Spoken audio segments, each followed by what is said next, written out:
Bismillahirrahmanirrahim. Assalamu alaikum warahmatullah. We are discussing MRI brain with orbit.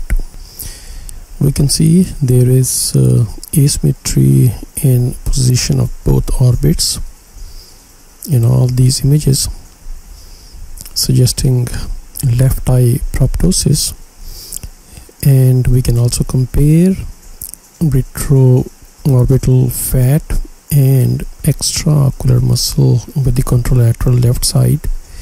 Here we can see abnormal soft tissue is appreciated encasing and involving medial rectus muscle, optic nerve, and part of the lateral rectus muscle. Similarly, topmost portion shows involvement of the superior rectus muscle as well.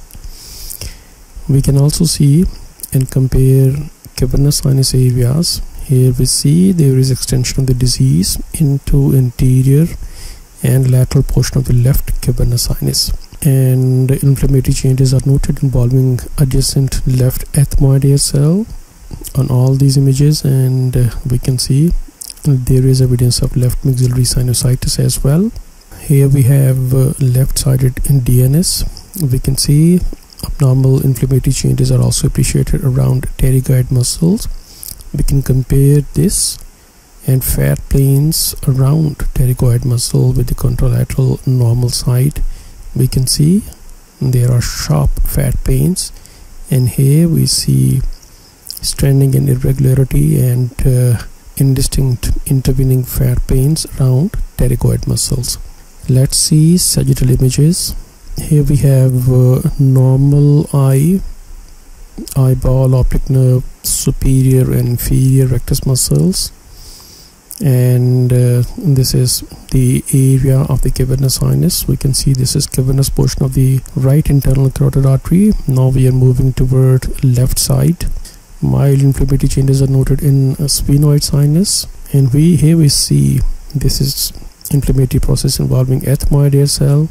And here we have left maxillary sinus, which is infected, and disease process extends posteriorly where it surrounds pterygoid muscles. And here we see it extends into orbit where there is involvement of the inferior rectus, optic nerve, and superior rectus muscles.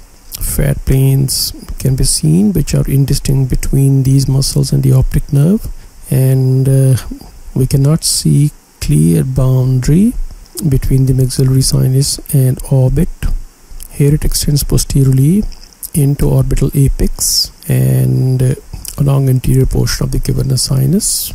So this is an example of sinusitis with fungal infection extending into adjacent structures of maxillary and ethmoid hair cells involving orbit, infratemporal fossa surrounding pterygoid muscles, and interior portion of the cavernous sinus. We can also confirm this on coronal images, where we can see there is mild left-sided DNS.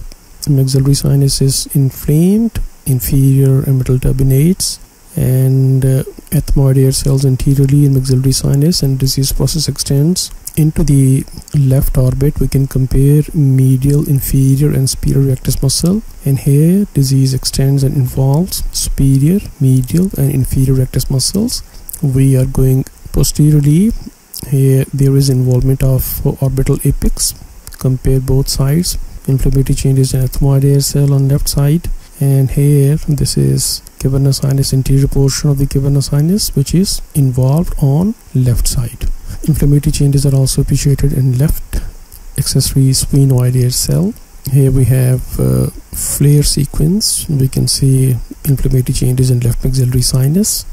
Fat planes around pterygoid muscles are sharp. Here we have indistinct intervening fat planes, left-sided DNS, and we can go cranially. We can see inflammatory process in ethmoid hair cell on left side, and there is extension of the disease into left orbit, including anterior portion of the left cavernous sinus.